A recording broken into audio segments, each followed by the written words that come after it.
Abu Lubabah, penyesalan dan penebusan dosa. Assalamualaikum warahmatullahi wabarakatuh. Saudaraku seiman yang dimuliakan Allah, kisah Abu Lubabah bin Abdul Munzir adalah salah satu fragmen paling menyentuh dalam sejarah Islam tentang kejujuran nurani, beratnya sebuah pengkhianatan yang tidak disengaja, dan indahnya sebuah taubat. Kisah ini terjadi ketika terjadi penyerbuan Rasulullah Shallallahu Alaihi Wasallam ke perbentengan Yahudi Bani Quraizah. Abu Lubabah ikut bersama beliau, sementara pimpinan pemerintahan di Madinah diserahkan pada Abdullah ibnu Umi Maktum. Rasulullah Shallallahu Alaihi Wasallam bersama para sahabat mengepung benteng Bani Quraizah selama 25 malam, sehingga mereka hidup dalam kekurangan dan ketakutan. Namun Bani Quraizah tetap tidak mau meninggalkan hukum Taurat dan meminta Abu Lubabah dikirimkan kepada mereka untuk dimintai pendapatnya, sebab mereka adalah sekutu golongan Al-Aus, seperti istri Abu Lubabah. Perundingan tersebut dilakukan sebab Bani Quraizah telah mengkhianati perjanjian sebelumnya dan membuat kesepakatan jahat untuk mencelakai umat Islam. Maka dari itu, Rasulullah Shallallahu Alaihi Wasallam memerintahkan Abu Lubabah untuk mendatangi Bani Quraizah sebagai wakil beliau untuk berunding. Pada saat Abu Lubabah tiba, semua laki-laki yang berada di sana segera bangun dan berdiri, sedangkan para perempuan dan anak-anak datang kepadanya dalam keadaan sedih dan menangis. Melihat situasi itu, Abu Lubabah menjadi lembut hatinya. Lalu mereka bertanya kepada Abu Lubabah, "Wahai Abu Lubabah, apakah sekiranya kami patut mengikuti hukum Nabi Muhammad Shallallahu Alaihi Wasallam?" Akan tetapi Abu Lubabah tidak menjawab ataupun berkata-kata. Ia hanya merentangkan tangannya ke tengkuk yang mengisyaratkan bahwa mereka akan dibunuh. Hal tersebut menjadi peristiwa di mana Abu Lubabah telah berkhianat dan mendurhakai Rasulullah Shallallahu Alaihi Wasallam sebab tidak melakukan perundingan sebagaimana perintah beliau. Sebelum Abu Lubabah memulai perkataannya kepada Bani Quraizah, ia merasa sangat bersalah karena telah mengkhianati Allah Subhanahu wa Ta'ala dan Rasul-Nya. Setelah itu, ia segera meninggalkan tempat tersebut dan mengikat dirinya di salah satu tiang masjid.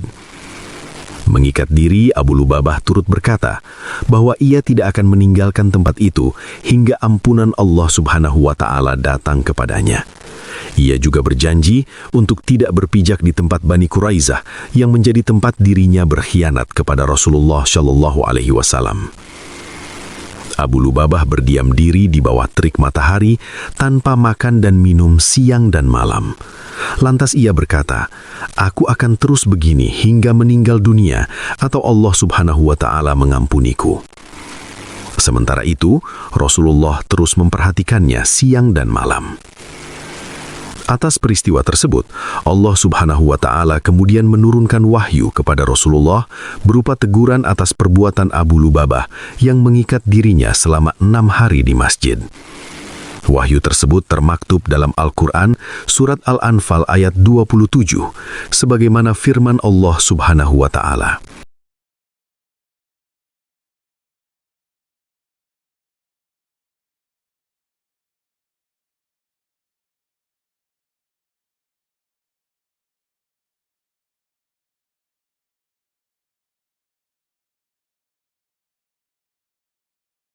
Artinya, hai orang-orang yang beriman, janganlah kamu mengkhianati Allah dan Rasul Muhammad, dan juga janganlah kamu mengkhianati amanat-amanat yang dipercayakan kepadamu, sedang kamu mengetahui.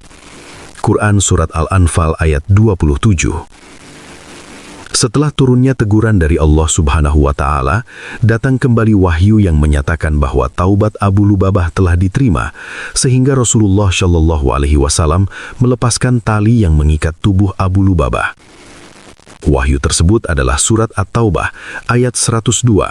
Allah Subhanahu wa Ta'ala artinya, dan ada pula orang-orang yang mengakui dosa-dosa mereka. Mereka mencampur baurkan pekerjaan yang baik dengan pekerjaan lain yang buruk. Mudah-mudahan Allah menerima taubat mereka.